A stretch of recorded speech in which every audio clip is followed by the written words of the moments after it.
Hello everyone. तो हमने principle of growth and development पढ़ी। अगर पेरेंट्स और टीचर्स को नॉलेज होगी principle of growth and development की, तो उनको अपने जो बच्चे हैं या स्टूडेंट हैं उनकी जो पोटेंशियल है, उनका जो कितनी क्षमता है या उनकी जो क्या खासियत रहती है, इंडिविजुअल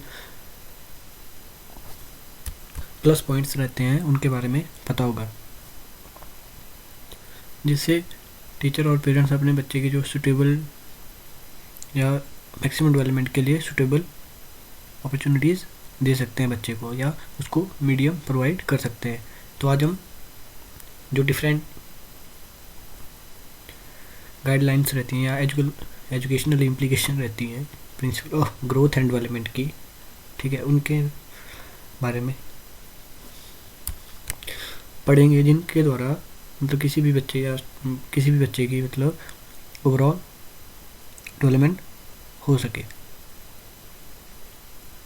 तो जो educational implication of principle of growth and development रहती है, वो रहती है हमारे पास डिफरेंट, जिनमें से कुछ एक है different mode of teaching, individual attention, फिर आता है clarity, observation, satisfaction of curiosity, healthy environment, paying attention to individual differences, need of developing motivation, human relation, firmness, creativity, emphasis on doing and reasonable repetition. तो ये हमारे पास different educational implication रहती हैं, जिनको हम मतलब जिनके अकॉर्डिंग हम एक बच्चे की जो है मतलब वो जो उसको अपॉर्चुनिटीज़ दी जाएंगी या उसको जो मीडियम या पाथ प्रोवाइड किया जाएगा ओवरऑल डेवलपमेंट को, उसको सिग्निफाई करती हैं। तो हमारे पास फर्स्ट रहता था जैसे डिफरेंट मोड ऑफ टीचिंग। तो जैसे कि डिफरेंट मोड ऑफ टीचिंग मान लेते हैं कि जो बच्चा है वो मतलब अभी जैसे अर्ली स्टेज ऑफ डेवलपमेंट में है, तो उसको डिफरेंट मोड ऑफ टीचिंग रहेंगे। वो किसी को सुन के या किसी को देख के सीखता है। तो मतलब अगर हमें ग्रोथ और डेवलपमेंट के बारे में पता होगा तो हम उसके लिए एक सुटेबल और different mode of teaching opt कर सकते हैं, जिससे कि उसकी जो मतलब डेवलपमेंट है वो रेगुलर और हेल्दी हो। जैसे learning singing song and learning rhythm, drawing picture and reading story help the children mind to grow at the pre-primary, primary and middle stages। जो भी ग्रोथ और डेवलपमेंट की स्टेज रहेगी उसके अकॉर्डिंग हम different mode of teaching opt कर सकते हैं। पॉइंट आता है हमारे पास इंडिविजुअल अटेंशन। ग्रोथ और डेवलपमेंट की चाहे कोई भी स्टेज हो, चाहे जैसे चाइल्डहुड हो, अर्ली चाइल्डहुड हो, एडोलेसेंट हो, हर एक स्टेज के ऊपर जो चिल्ड्रन रहता है उसको अटेंशन चाहिए होती है। तो अटेंशन लीड करती है कि वो जैसे कि हम किसी को अटेंशन रेगुलर अटेंशन दे रहे हैं, उसको रेगुलर चेक कर रहे हैं, रेगुलर प्रेज कर रहे हैं, तो उससे उसका जो किसी भी काम में वो इंटरेस्ट बना रहता है या वो और अच्छा करने के लिए मोटिवेट होता है। तो individual attention, each child need attention and a neglected child in the home और in the class loses interest in work और प्ले। नेक्स्ट क्वेश्चन आता है हमारे पास सेटिस्फैक्शन ऑफ क्यूरियोसिटी। जो कोई भी इंडिविजुअल जो डेवलपमेंट और ग्रोथ की इन्फेंसी स्टेज के ऊपर होता है या अर्ली चाइल्डहुड में होता है, तो उसकी जो क्यूरियोसिटी होती है नई नई चीज़ों को सीखने की, वो बहुत ज़्यादा होती है। तो ये टीचर्स और पेरेंट्स का मतलब एक मेन काम हो जाता है कि वो अपने बच्चे की जो है क्यूरियोसिटी को सेटिस्फाई करे। अगर उसकी जो क्यूरियोसिटी नई नई चीज़ों को सीखने की वो सेटिस्फाई होगी और वो नई नई चीज़ें सीखता रहेगा, तो उसकी जो ग्रोथ एंड डेवलपमेंट है वो इफेक्टिव होगी। नेक्स्ट पॉइंट आता है हमारे पास क्लैरिटी। क्लैरिटी में हम ये बोल सकते हैं कि एक्सप्रेशन ऑफ थॉट्स। जैसे कोई बच्चा है वो अपने आसपास के एनवायरनमेंट में या अपने माता पिता या अपने टीचर्स को सुन के, उनकी जो लैंग्वेज है उनको सुन के ही बोलना या लिखना सीखता है। तो अगर पेरेंट्स एंड टीचर एक अच्छा प्रॉपर स्टाइल अडॉप्ट करेंगे और एक अप्रोप्रिएट वर्ड यूज़ करेंगे, तो बच्चा भी वैसे ही उन वर्ड को यूज़ करेगा एक्सप्रेशन ऑफ थॉट्स में, जिससे उसकी जो मतलब क्लैरिटी रहेगी कि हम कौन सी सिचुएशन में कौन सा वर्ड यूज़ करना है, या वो अच्छी होगी और जो उसकी ग्रोथ एंड डेवलपमेंट वो भी सही से होगी। जो उसकी लैंग्वेज डेवलपमेंट एस्पेक्ट्स रहेंगे वो इफेक्टिव रहेंगे। नेक्स्ट आता है हमारे पास ऑब्जर्वेशन। अगर जो टीचर एंड पेरेंट्स हैं वो बच्चे को अच्छी तरह से ऑब्जर्व करेंगे तो जो उसकी जो शॉर्टकम्स हैं उसको अच्छी तरह से या इफ़ेक्टिव या बहुत ही अच्छी तरह से सॉल्व कर सकते हैं। या अगर वो अच्छे से डेवलप नहीं कर पा रहा है तो उसको भी अंडरस्टैंड करके सॉल्व कर सकते हैं, जो कि ऑब्जर्वेशन हेल्प करती है। Observation of children lead to understanding of the part of parents and teacher better. Observation से बहुत से काम आसान हो जाते हैं कि अगर उसकी जो ग्रोथ और डेवलपमेंट और irrespective of stage development stage जा रही है तो उसको भी हम ठीक कर सकते हैं। नेक्स्ट आता है हमारे पास नीड ऑफ को रिलेशन।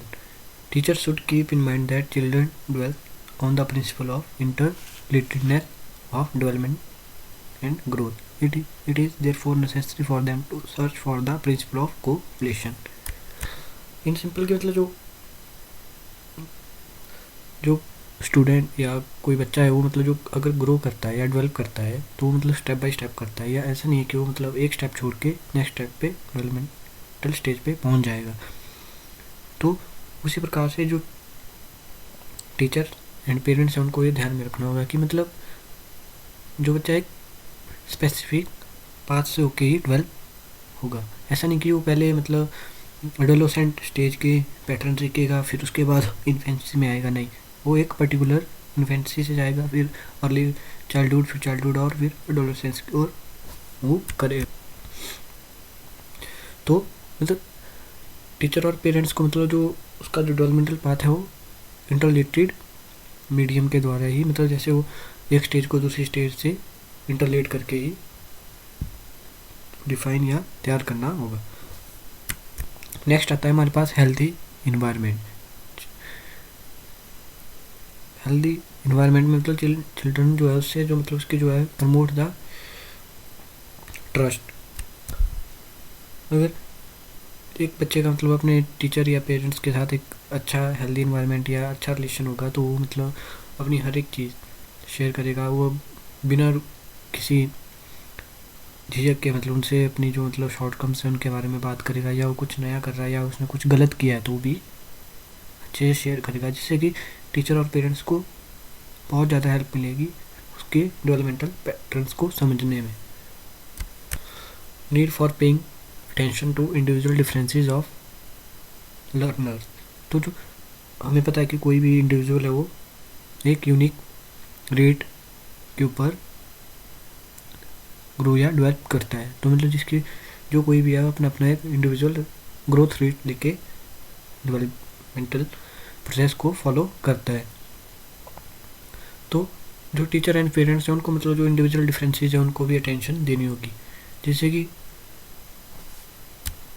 जो पेरेंट्स और टीचर हैं उनको बच्चों की नीड और जो उनके इंडिविजुअल डिफरेंसेस हैं उनके अकॉर्डिंग ही जो एक्टिविटीज़ हैं उनको प्लान करना होगा, और जो वेरियस डेवलपमेंटल ग्रोथ स्टेज रहती हैं उनके अकॉर्डिंग ही और उनके जो उन स्टेजेस के अंदर जो इंडिविजुअल डिफरेंसेस आते हैं उनको ध्यान में रख के ही जो कोर्स है या एक्टिविटीज़ है उनकी प्लानिंग करनी होगी for the development of children.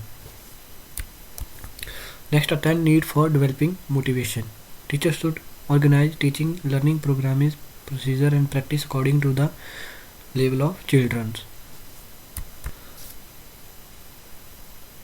तो जो टीचर है मतलब उसको अपने जो teaching learning programme procedure and practice है उनको बच्चे की जो लेवल है ग्रोथ लेवल है या डेवलपमेंटल लेवल है उसके अकॉर्डिंग ऑर्गेनाइज करना चाहिए, ना कि अपने लेवल के अकॉर्डिंग उनको पढ़ाना चाहिए या ट्रीट करना चाहिए। तो मतलब अगर according to the level of children plan करेगा या ऑर्गेनाइज करेगा तो जिससे जो है वो बच्चे मोटिवेट होंगे। नेक्स्ट आता है हमारे पास human relation. Children need close loving and sensitive relationship with adult who are charged with the responsibility of looking after them. और anger and violence are damaging to the inner development of the children. Healthy relationship established in the early stages of life help to set up the pattern of future development. तो human relation जो है वो मतलब बच्चे के development में बहुत ज़्यादा इम्पोर्टेंट रोल प्ले करते हैं. अगर वो टीचर मान लेते हैं कि वो अपने टीचर को मतलब उसका स्टूडेंट का अपने टीचर के साथ बहुत अच्छा रिलेशन है, तो वो अपने टीचर को एक आइडियल के तौर पे देखेगा और जो उसकी अच्छी अच्छी हैबिट्स हैं उनको, या अच्छी या बुरी जो भी हैबिट्स रहेंगी उनको रिकॉर्ड करने की कोशिश करेगा. तो जो एक हेल्दी रिलेशनशिप रहता है वो मतलब पैटर्न सेट करता है फ्यूचर डेवलपमेंट के लिए. नेक्स्ट क्वेश्चन आता है influence of heredity and environment. Parents and teachers should keep in view that it is difficult to change the heredity of children but environment can be modified. तो जो हेरिडिटिकल traits रहते हैं उनको तो हम चेंज नहीं कर पाते हैं. तो जो टीचर एंड पेरेंट्स है वो उनको मतलब जो बच्चे की जो मेंटल डेवलपमेंट लेवल है उसके अकॉर्डिंग ही जो इन्वायरमेंट है उसको सेट करना चाहिए for the development of learner और स्टूडेंट. यानी कि हम हेरिडिटी को चेंज नहीं कर सकते हैं. और जो इन्वायरमेंट है, इन्वायरमेंट में क्या आ गया, मोड ऑफ टीचिंग आ गया, फिर कोर्स आ गए, जो टीचिंग लर्निंग प्रोग्राम्स हैं, प्रोसीजर्स हैं, उनको हम चेंज कर सकते हैं, मॉडिफाई कर सकते हैं.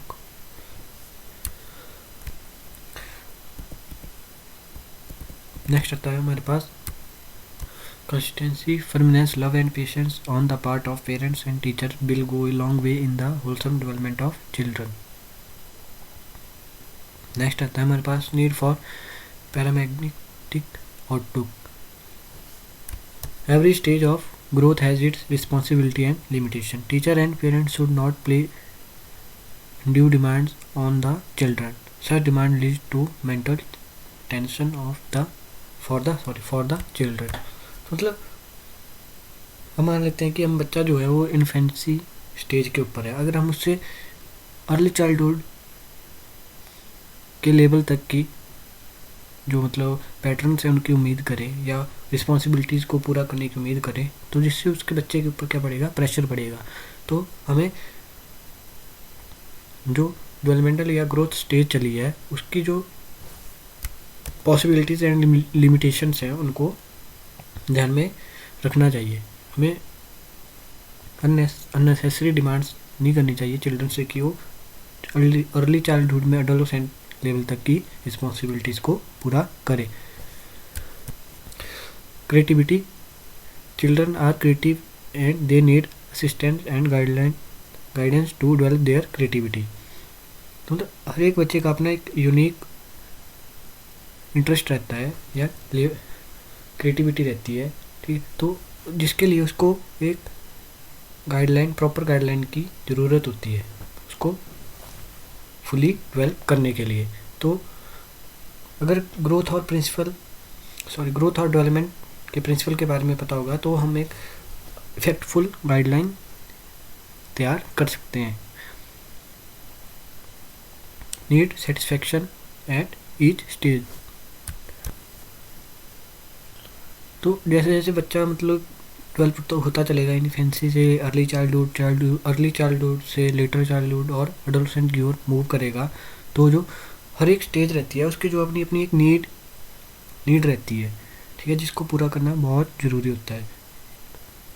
जैसे लेटर चाइल्डहुड और एडोलेसेंट स्टेज में तो जो बच्चे उनकी जो फिजिकल और मेंटल जो है वो मेंटल सेटअप में बहुत ज़्यादा चेंज आना शुरू हो जाता है. तो इन जैसे लेटर चाइल्डहुड और एडोलेसेंट का जो मतलब स्टेज रहती है, जो उनकी जो मेन नीड रहती है वो रहती है जैसे physical exercise, games, good library, organisation of club और creative talent should be develop. Different जो नीड्स रहती हैं उनको पूरा करना चाहिए टीचर के द्वारा, जिससे कि एक अच्छा जो प्रोसेस है वो ग्रोथ और डेवलपमेंट का एक कंटिन्यूस प्रोसेस चला रहे. नेक्स्ट आता है हमारे पास emphasis on doing. Doing help in the development of mental, physical and social skill.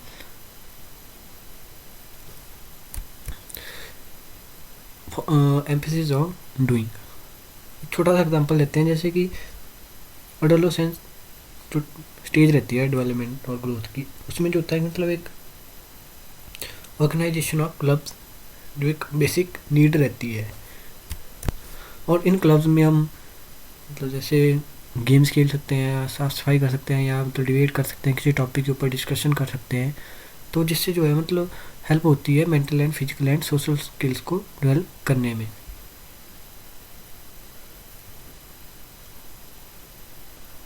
Last one आता है हमारे पास reasonable repetition. Children learn through repetition of course, excessive repetition tends to kill the interest. अब जो कोई भी learner है वो मतलब चीज़ों को दोहरा दोहरा या रिपीट कर करके ही सीखता है, पर हमें उन प्रोसेसेस या उन टास्क को इतना भी ज़्यादा रिपीट नहीं करना चाहिए कि जिससे कि वो उसका जो मतलब जो इंटरेस्ट है उनमें वो ख़त्म ही हो जाए। मतलब हमें यूनिक यूनिक चीज़ों को ट्राई करते रहना चाहिए जिससे कि बच्चे का जो इंटरेस्ट है वो बना रहे।